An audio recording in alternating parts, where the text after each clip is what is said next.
Everyone, hope you all are doing well. So this is going to be the second lecture of chapter number 2 class 9th chemistry. हम लोग इस chapter में matter के बारे में पढ़ रहे हैं. लास्ट लेक्चर में मैंने एलोट्रोप्स तक पढ़ाया था. अब हम इससे आगे स्टार्ट करेंगे सॉल्यूशन से और लास्ट तक चलेंगे. नेक्स्ट लेक्चर में इंशाल्लाह आपके साथ एक्सरसाइज शेयर करूँगी. तो लेट्स गेट स्टार्टेड. हम सॉल्यूशन के बारे में पढ़ेंगे कि सॉल्यूशन क्या होता है. सॉल्यूशन होमोजेनस मिक्सचर होता है जिसमें दो सब्सटेंसेस को डिसॉल्व किया जाता है आपस में, लेकिन वो दोनों फील नहीं होते कि कोई पार्टिकल्स उनका डिफरेंस फील नहीं होता है. ठीक है, तो एक दोनों बिल्कुल एग्जैक्टली सेम लग रहे होते हैं जब मिक्स करने के बाद. ठीक है, एक सब्सटेंस जिसकी क्वांटिटी कम होती है उसको हम कहते हैं सॉल्यूट, और वो जिसके अंदर डिसॉल्व हो रहा होता है जिसकी क्वांटिटी ज़्यादा होती है उसको हम कहते हैं सॉल्वेंट. ठीक है, तो सॉल्यूट जो है वो स्मॉल क्वांटिटी में होता है जिसको डिसॉल्व किया जाता है, और सॉल्वेंट क्या होता है लार्ज क्वांटिटी में होता है जिसमें डिसॉल्व किया जाता है. एग्जांपल ले लेते हैं शुगर और वाटर की. तो अगर हम पानी में शुगर डिसॉल्व करेंगे तो पानी ज़्यादा क्वांटिटी में होगा और उसमें शुगर डिसॉल्व की जाएगी, इसलिए वो क्या होगा सॉल्वेंट. और शुगर क्या होगी जिसको डिसॉल्व किया जा रहा है पानी के अंदर, तो वो क्या होगी सॉल्यूट. वो स्मॉल क्वांटिटी में है तो वो सॉल्यूट है, और लार्ज क्वांटिटी में वाटर है तो वो क्या है सॉल्वेंट है. ठीक है, तो सॉल्यूशन में जो होते हैं पार्टिकल्स माइक्रोस्कोपिक होते हैं, यानी कि पार्टिकल्स बहुत छोटे छोटे होते हैं. अगर आप माइक्रोस्कोप से देखें तो आपको नजर आएंगे, वरना नेकेड आई से आपको नजर नहीं आएंगे. 1 नैनोमीटर तक इनका साइज़ होता है, डायमीटर में 1 नैनोमीटर तक होते हैं. और सॉल्यूशन जब वो स्टेबल मिक्सचर होता है वो खुद से ही सेपरेट नहीं हो जाता है. ठीक है, और उसको डिसॉल्व करना पड़ता है. सेपरेट खुद से नहीं होता. जैसे अगर मैं आपको पानी और रेत का एग्जांपल दी, थोड़ी देर बाद वो बैठ जाएगी रेत और वो सॉल्यूशन डिफ्रेंशिएट हो जाएगा, फील होना शुरू हो जाएगा इनका डिफरेंस. लेकिन सॉल्यूशन में ऐसा कुछ नहीं होता है. ठीक है, ये आप लोग देख सकते हैं सॉल्वेंट है, इसमें आपने सॉल्यूट ऐड किया, सॉल्यूशन बन गया. ठीक है, सॉल्यूशन मिक्स हो गया. अब कहीं भी आपको ना सॉल्वेंट नज़र आ रहा है ना सॉल्यूट नज़र आ रहा है, कोई मिक्सचर नज़र नहीं आ रहा ना इनका, आपको एक डिफरेंट चीज़ नज़र आ रही है, तो ये ही सॉल्यूशन होता है. बरअक्स इसके अगर आप सस्पेंशन की बात करेंगे तो उसमें क्या होगा सॉल्वेंट और सॉल्यूट मिक्स करने के बाद थोड़ी देर बाद अलग अलग हो जाएंगे. सॉल्यूट नीचे बैठा हुआ होगा, सॉल्वेंट ऊपर होगा, आपको फील हो जाएगा. ठीक है, अब हम इसकी बात करते हैं. अब यहाँ पे जो एग्जांपल्स दी हुई है बहुत तरह की कि पानी में नमक को मिक्स करें, तो एक वही एग्जांपल है. इसी तरह आप सॉफ्ट ड्रिंक्स देखते हैं, जो भी कोल्ड ड्रिंक्स वगैरह होती हैं उनमें पानी होता है, शुगर होते हैं, सॉल्ट्स होते हैं, कार्बन डाइऑक्साइड होता है, तो सब कुछ सॉल्यूट्स होते हैं, लेकिन वो किस में मिक्स हुए होते हैं पानी में मिक्स हुए होते हैं. ठीक है, शुगर होता है, सॉल्ट होता है, कार्बन डाइऑक्साइड, सब किस में मिक्स हुए होते हैं पानी में. तो पानी क्या है सॉल्वेंट है, और वो सब चीज़ें क्या हैं वो सॉल्यूट्स हैं. ठीक है, अब इसी तरह एयर की एग्जांपल लें. एयर में बहुत सारी गैसेज होती हैं, नाइट्रोजन है, ठीक है, और ऑक्सीजन है, मतलब नाइट्रोजन और ऑक्सीजन है. ठीक है, अब नाइट्रोजन जो है वो बहुत ज़्यादा क्वांटिटी में प्रेजेंट होती है. 70% जो हमारी एयर है उसमें नाइट्रोजन प्रेजेंट होती है. ठीक है, अब वो बहुत ज़्यादा क्वांटिटी में है तो वो क्या है सॉल्वेंट. उसके अंदर जो प्रेजेंट है ऑक्सीजन मेरे ख्याल है 28% होती है, आई गेस 28% ऑक्सीजन है, कार्बन है, कार्बन डाइऑक्साइड है, और बहुत सारे ट्रेसेस हैं गैसेस के. हीलियम होती है, नियॉन होती है, बहुत सारे और गैसेस प्रेजेंट होती हैं. वो कम क्वांटिटी में है तो वो क्या होंगी वो सॉल्यूट होंगी. ठीक है, ये बात की जा रही है कि जो ज़्यादा क्वांटिटी में है वो हमारे पास जो है वो सॉल्वेंट होता है, और जो कम क्वांटिटी में होते हैं वो क्या होते हैं सॉल्यूट्स होते हैं. ठीक है, 3 तरह की फॉर्म्स में सॉल्यूशन एग्जिस्ट करते हैं, गैशियस फॉर्म में, लिक्विड फॉर्म में और सॉलिड फॉर्म में. यानी कि जैसे देखें एयर जो है वो एक सॉल्यूशन है, लेकिन एयर सॉल्यूशन क्यों है, उसमें जो है वो नाइट्रोजन जो है वो सॉल्वेंट है, और बहुत सारी गैसेज जो ट्रेसेस हैं गैसेस के छोटे छोटे, ऑक्सीजन हो गया, कार्बन डाइऑक्साइड हो गया, सब क्या है इसमें सॉल्वेंट है, सॉल्यूट है, तो वो क्या बन गया एक सॉल्यूशन बन गया. एयर जो है वो सॉल्यूशन है, गैशियस सॉल्यूशन है. सी वाटर जो है वो लिक्विड सॉल्यूशन है. सी वाटर क्यों लिक्विड सॉल्यूशन, इसमें वाटर है और बहुत सारे मिनरल्स हैं, नमकियात है, बहुत सारी सॉल्ट्स हैं बहुत सारे, तो वो क्या है सॉल्ट्स क्या है सॉल्यूट है, और वाटर क्या है सॉल्वेंट है, तो एक सॉल्यूशन बन गया, तो सी वाटर एक लिक्विड सॉल्यूशन हो गया. इसी तरह एलॉय जो होता है जिसमें बहुत सारे और मेटल्स ऐड किए जाते हैं. ठीक है, बहुत सारे एक मेटल बहुत ज़्यादा क्वांटिटी में, जैसे फॉर एग्जांपल आयरन बहुत ज़्यादा क्वांटिटी में प्रेजेंट होता है, और गोल्ड होता है, सिल्वर होता है, थोड़ी थोड़ी क्वांटिटी में ऐड किए जाते हैं, तो वो सॉल्यूट होते हैं. आयरन सॉल्वेंट होता है, और इनको मिक्स करके एक सोल्यूशन बनाया जाता है जो कि एलॉय होता है. ठीक है, तो वो सॉलिड सोल्यूशन होता है. Solution can be solid, can either be liquid, can either be gaseous. ठीक है, तो ये नहीं आपने सोचना कि सॉल्यूशन जो है सिर्फ लिक्विड होगा, सॉल्यूशन तीनों फॉर्म में एग्जिस्ट कर सकता है. और दूसरी बात ये कि फ़र्क सॉल्यूशन का बस ये होता है कि सॉल्यूशन जो है वो उनमें फील नहीं होता डिफरेंस के, इसमें सॉल्यूट किधर है और सॉल्वेंट किधर है. ठीक है, बिल्कुल वो होमोजेनसली मिक्स हुए होते हैं. अब यहाँ पे तीनों में जो है ना, ये जो तीनों पैराग्राफ्स हैं इनमें एग्जांपल दी हुई, आप लोगों को सिर्फ एग्जांपल बता देती हूँ कि मैं आपको बताती हूँ. एक अगर आप लें हाइब्रिड प्रोसेस होता है, अमोनिया की फॉर्मेशन के लिए हाइब्रिड प्रोसेस होता है. ठीक है, उसमें क्या होता है अमोनिया और कार्बन डाइऑक्साइड यूरिया की प्रिपरेशन के लिए यूज़ होता है. उसमें मेजर जो चीज़ होती है ना वो अमोनिया होती है. ठीक है, अमोनिया गैस होती है और जो कि यूज़ होती है. ठीक है, अमोनिया कार्बन डाइऑक्साइड. अब उनको मिक्स करते हैं तो यूरिया फॉर्म होता है.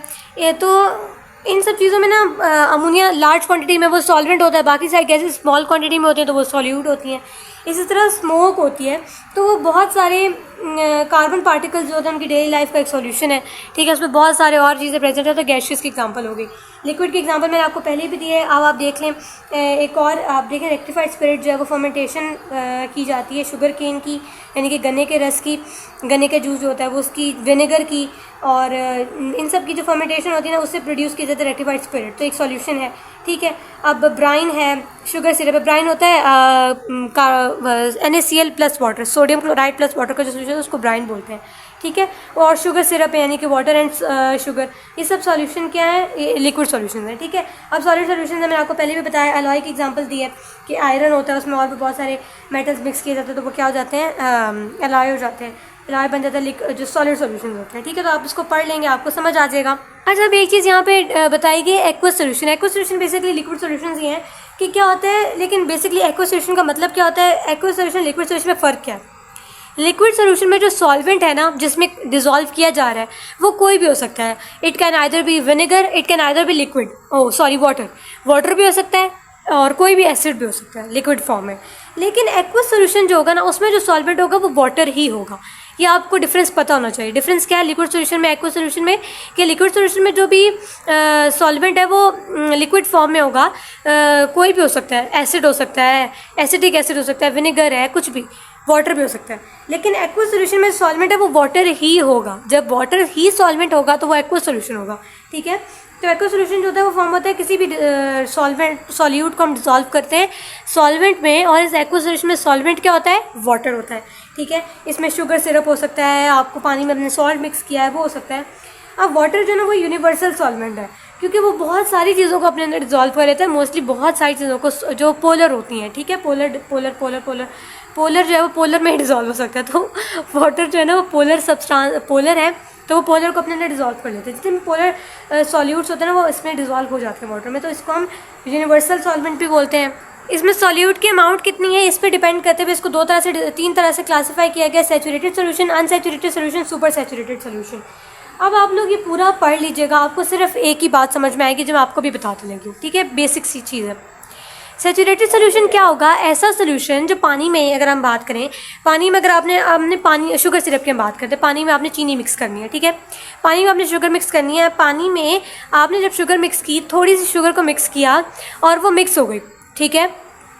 अब इतनी ये शुगर आपने मिक्स की है कि वो और उसमें डाली जा सकती है, ठीक है। फॉर एग्जांपल आपने 1 टेबलस्पून पानी लिया है और 1 टेबलस्पून ही शुगर लिया है, वो उसमें डिज़ोल्व हो गई है, ठीक है। अभी और भी डालेंगे तो वो डिज़ोल्व हो जाएगी, ठीक है। तो आपने थोड़ी डाली है, मतलब आपका सॉल्यूट कम क्वांटिटी में है और सॉल्वेंट ज़्यादा क्वांटिटी में है। अभी वो सॉल्यूट मतलब सॉल्यूट को और एब्जॉर्ब कर सकता है अपने लिए, सॉल्युबल कर सकता है अपने अंदर, लेकिन आपने नहीं डाला। जैसे फॉर एग्जांपल मैं आपको एग्जांपल दे, 2 टेबलस्पून पानी है, 1 टेबलस्पून शुगर है और आपने डिज़ोल्व कर लिया। अभी 1 टेबलस्पून शुगर और डाल सकते हैं, 2 टेबलस्पून शुगर और डाल सकते हैं, लेकिन आपने नहीं डाली है, सोल्यूशन आपने बना दिया, वो आपका सोल्यूशन बन गया है अनसैचुरेटेड सोल्यूशन, यानी कि उसकी सैचुरेशन पूरी नहीं हुई भी, अभी आप वो और सैचुरेटेड कर सकते हैं। आप उसको, उसमें आप सॉल्यूट की क्वांटिटी को और ज़्यादा ऐड कर सकते हैं। अब इसी तरह अगर आपने पानी 2 टेबलस्पून लिया है, 2 टेबलस्पून ही आपने उसके अंदर शुगर डाल दी है और वो डिज़ोल्व हो गया कम्प्लीटली, ठीक है, और एक अच्छा सोल्यूशन बन गया। अब आपको लग रहा है कि मज़ीद डालने से जो है वो डिज़ोल्व नहीं होना, काफ़ी हो गया है, तो वो सैचुरेटेड सोल्यूशन बन गया है, ठीक है, बस उसकी सैचुरेशन कंप्लीट हो गई है। लेकिन अगर आपने 2 टेबलस्पून पानी लिया और अगर आप 4 टेबलस्पून शुगर डाल चुके हैं और आप मिक्स कर रहे हैं और वो शुगर मिक्स नहीं हो रही है, उसमें जगह ही नहीं बची है, सॉल्वेंट बहुत कम है और सॉल्यूट बहुत ज़्यादा है, तो वो सुपर सैचुरेटेड सोल्यूशन होगा, ठीक है। सॉल्यूट अगर कम है, सॉल्वेंट ज़्यादा है तो अनसैचुरेटेड है। सॉल्यूट और सॉल्वेंट की क्वांटिटी बराबर है, इक्वलाइज हो गया है, तो वो सैचुरेटेड सोल्यूशन है। लेकिन अगर सॉल्यूट बहुत ज़्यादा क्वांटिटी में डाल दिया और सोल्यूशन की सॉल्वेंट की क्वांटिटी थोड़ी कम है, तो फिर ये क्या होगा, सुपर सैचुरेटेड सोल्यूशन होगा। अगर आपको नहीं समझ आया, आप एक दफ़ा दोबारा से वीडियो को बैक करके देखें, आपको दोबारा से सुनने से समझ आ जाएगा, ठीक है। अब वही चीज़ बताई जा रही है कि अगर आप इसको सॉल्यूशन लेते हैं, मैक्सिमम अमाउंट का सॉल्यूट लेते हैं और उसको एक टेम्परेचर पे सॉल्युबल करते हैं पानी के अंदर, तो वो सॉल्युबल हो जाएगा, तो ये क्या होगा, एक सैचुरेटेड सॉल्यूशन बन गया। एक गिवन टेम्परेचर पर आपने एक टेम्परेचर सिमिलर रखा है और उसमें उसका आपने डिज़ोल्व किया। अच्छा स्टूडेंट्स, यहाँ पे आप लोगों को और बात में बताती हूँ। सैचुरेटेड सॉल्यूशन में यहाँ मैंने बात बताई हुई है कि अगर आपने एक बर्तन में पानी डाला है सॉल्वेंट, ठीक है, उसमें आपने शुगर डाल रहे हैं, अब आपने उसको हीट कर रहे हैं और उसमें आप शुगर डाल रहे हैं, एक पॉइंट आएगा कि शुगर डिज़ोल्व होना बंद हो जाएगी। यानी कि वो पॉइंट ये है कि मैक्सिमम आपकी शुगर डिज़ोल्व हो चुकी है, मैक्सिमम लेवल अचीव हो चुका है, अब इससे ज़्यादा शुगर जो है वो डिज़ोल्व नहीं होगी। इस पॉइंट पे क्या होगा, एक इक्विलिब्रियम इस्टेब्लिश हो जाएगा। क्या होगा कि आप शुगर और ऊपर से डाल रहे हैं, लेकिन amount of the sugar dissolved in water, जो कि वाटर में डिज़ोल्व हो चुकी है, वो कांस्टेंट रहेगी।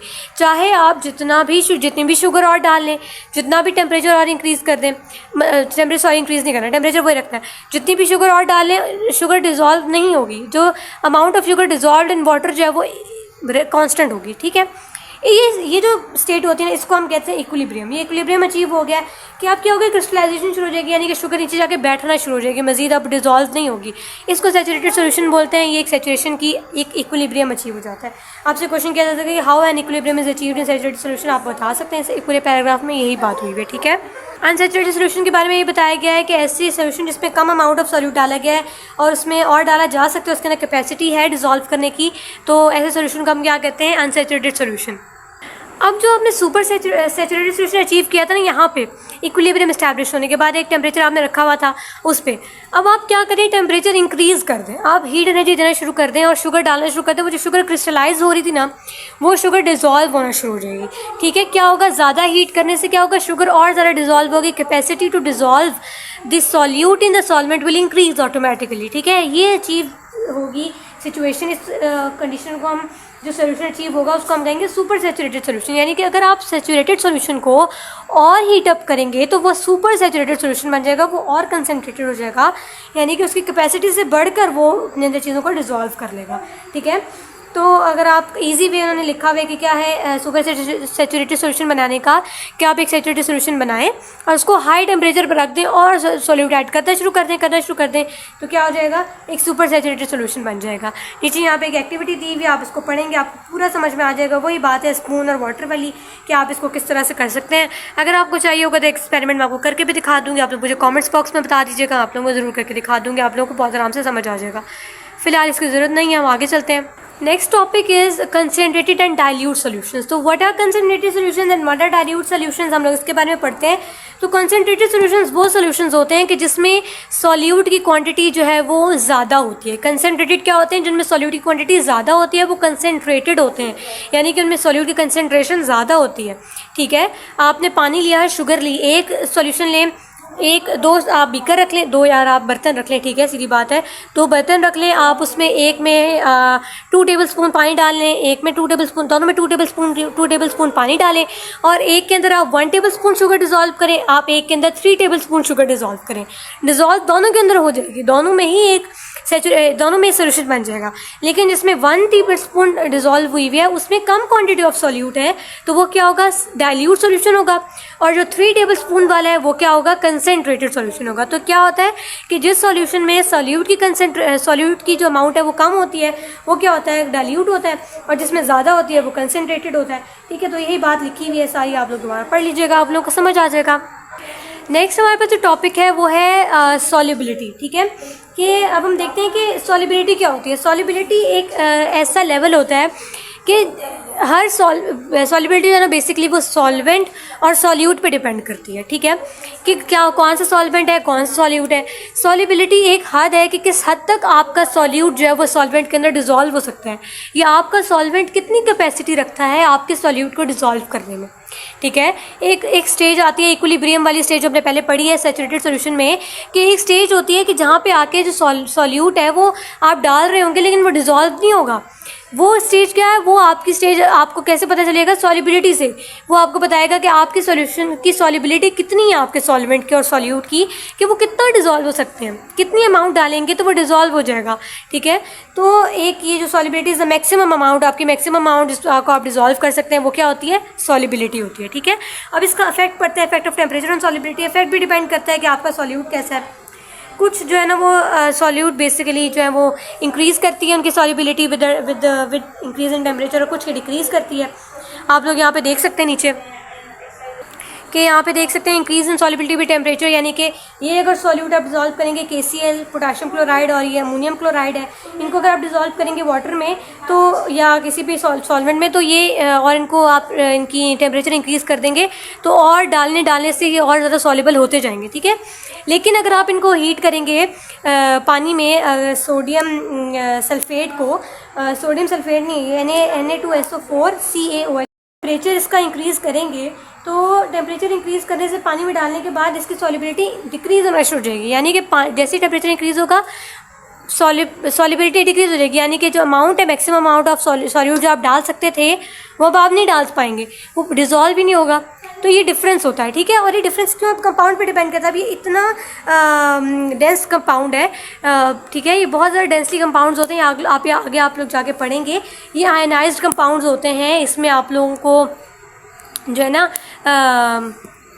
इनमें क्या होता है कि मेटल केटाइन होता है, सोडियम सल्फेट मेटल होगा, और ये जो है ना ये सॉल्ट होता है। इसको हम इनका बनाते हैं, आप लोग FSC में भी पढ़ेंगे और आगे 20 लेवल पे भी पढ़ेंगे कि इसमें ये बहुत डेंस कंपाउंड है। इस तरह के कंपाउंड्स की क्या होता है कि आप पानी में इनकी सॉल्युबिलिटी जो है ना वो टेम्परेचर के साथ इंक्रीज करें, सॉल्युबिलिटी डिक्रीज हो जाती है, ठीक है। अब यहाँ पे डिफरेंट सॉल्ट्स की डिफरेंट सॉल्युबिलिटी लिखी हुई है। सोडियम क्लोराइड है, पोटाशियम क्लोराइड है, अमोनियम क्लोराइड है और कैल्शियम हाइड्रोक्साइड है, ठीक है। इनकी डिफरेंट सॉल्युबिलिटी लिखी हुई है कि सॉल्युबिलिटी जो है वो 100 ग्राम पे 100 ग्राम ऑफ सॉल्यूट की 20 डिग्री सेल्सियस पे कितनी थी और 100 ग्राम ऑफ सॉल्वेंट की 100 डिग्री सेल्सियस पे कितनी है। तो ये उन्होंने बताया हुआ सारा कि क्या क्या इनका है, सब कुछ आप पढ़ेंगे आपको समझ आ जाएगा। वैसे इतना इंपॉर्टेंट नहीं है, लेकिन ठीक है, ये इतना इसको डेप्थ में जाने की ज़रूरत नहीं है, ठीक है। यहाँ पे उन्हें सॉल्युबिलिटी कर्व्स दी में बता रहे हैं कि कितना सॉल्यूट इंक्रीज़ करेंगे तो टेम्परेचर क्या उस पर इफेक्ट करेगा, यानी कि SO2 का अगर आप इंक्रीज़ करते जाएंगे ना तो वो आहिस्ता आहिस्ता उसका टेम्परेचर और मतलब वो टेम्परेचर जैसे जैसे इंक्रीज़ होगा तो उसकी सॉल्युबिलिटी जो है वो इंक्रीज़ होना शुरू हो जाएगी। लेकिन कुछ अगर आप यहाँ पे देखें कि NaCl पे कोई इफेक्ट नहीं पड़ेगा, टेम्परेचर इंक्रीज़ करें डिक्रीज़ करें उसकी सॉल्युबिलिटी सेम रहेगी, ठीक है। लेकिन कुछ ये है कि टेम्परेचर इंक्रीज़ करेंगे तो इनकी सॉल्युबिलिटी डिक्रीज़ होना शुरू होगी। जैसे कि कौन सा है, सोडियम अमोनियम क्लोराइड है कि इसकी सॉल्युबिलिटी जो है वो टेम्परेचर से डिक्रीज़ करना शुरू कर दिया। पोटेशियम आयोडाइड जो है इसकी भी डिक्रीज़ कर रही है। तो ये सब इसके बारे में आप बताया जा रहा है। Effect of temperature on solubility अगर आपसे पूछे तो आप सॉल्युबिलिटी कर्व्स का ये पूरा चार्ट बनाएंगे और याद रखना पड़ेगा आप लोगों को, ठीक है। ओके स्टूडेंट्स, तो हमारा नेक्स्ट टॉपिक है कोलाइड एंड सस्पेंशन। इसको पूरे को पढ़ने के बजाय मैं आप लोगों को यहाँ पे सिर्फ एक छोटा सा इनका जो डिफरेंस है समझा देती हूँ। बाकी पैराग्राफ आप लोग पढ़ेंगे, आप लोगों को सब समझ में आ जाएगा। वही बात लिखी हुई है। सॉल्यूशन जो हम सब पढ़ चुके हैं, होमोजेनस मिक्सचर होता है कि यानी कि इसको मिक्स करने के बाद इसमें डिफरेंस नहीं फील होता है सॉल्यूट और सॉल्वेंट का। कोलाइड और सस्पेंशन में क्या होता है, हेट्रोजेनस मिक्सचर है, हेट्रोजेनस मिक्सचर है, दोनों का डिफरेंस फील होता है। सॉल्वेंट और सॉल्यूट नज़र आते हैं अलग अलग नेकेड आई से भी। पार्टिकल्स का साइज़ इतना छोटा होता है कि वो नेकेड आई से विजिबल नहीं होता। पार्टिकल्स का साइज़ होता है वेरी करता है, लेकिन वो नेकेड आई से विजिबल होता है। 1 to 10⁻³ नैनोमीटर तक का साइज़ होता है। इनका सस्पेंशन में साइज़ ज़्यादा ग्रेटर होता है, 10⁻³ नैनोमीटर तक का साइज़ होता है, जो कि विजिबल होता है नेकेड आई से बहुत ईजिली, ठीक है। उसके बाद ये है कि पार्टिकल्स जो है वो नॉर्मल अल्ट्रा फिल्टर पेपर से पास कर सकते हैं, यानी कि बहुत छोटे पार्टिकल्स होते हैं तो वो आराम से पास कर सकते हैं फिल्टर पेपर से।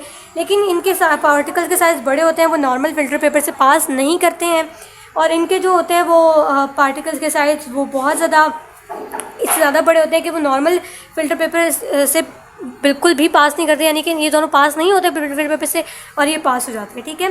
Can not scatter light due to small size, इनका साइज़ स्मॉल होता है, लाइट को स्कैटर नहीं कर सकते, रिफ्लेक्ट नहीं कर सकते हैं। इनका जो साइज़ होता है वो छोटा होता है और ये लाइट को स्कैटर कर सकते हैं और ये भी स्कैटर कर सकते हैं। टाइंडल इफेक्ट होता है, मैं अभी आपको बता देती हूँ इसके बारे में भी। ये क्या है, डज नॉट सेपरेट, यानी कि थोड़ी देर रखने के बाद ये सेपरेट नहीं होंगे। ये डज नॉट सेपरेट, ये भी सेपरेट नहीं होगा, लेकिन ये सेपरेट हो जाएगा, सेटल हो जाएगा।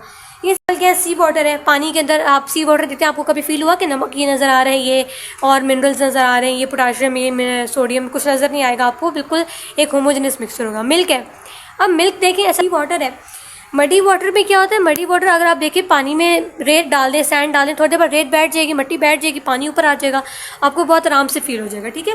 तो कोलाइड्स ये होते हैं, कोलाइड्स जो है वो फिर भी जो है वो सेपरेट नहीं होते हैं, लेकिन ये सेपरेट हो जाते हैं सस्पेंशन वाले, ठीक है।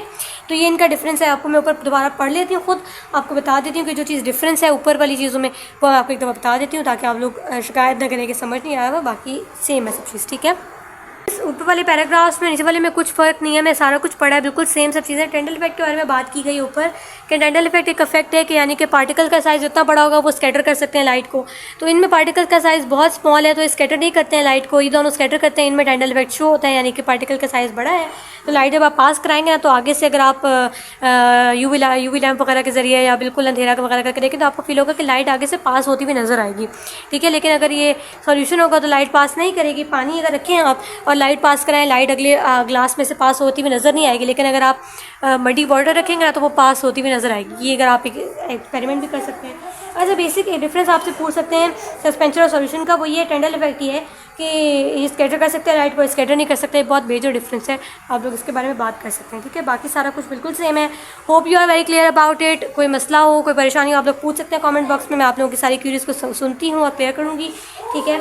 I will request you to subscribe the channel, please do like, comment and share your videos, share these videos with your friends, with your family, and don't forget to press the bell icon so that you can get the notification whenever I post a video. So stay tuned for the upcoming videos. I'll be sharing exercise in the next video. So तब तक के लिए अल्लाह हाफिज़।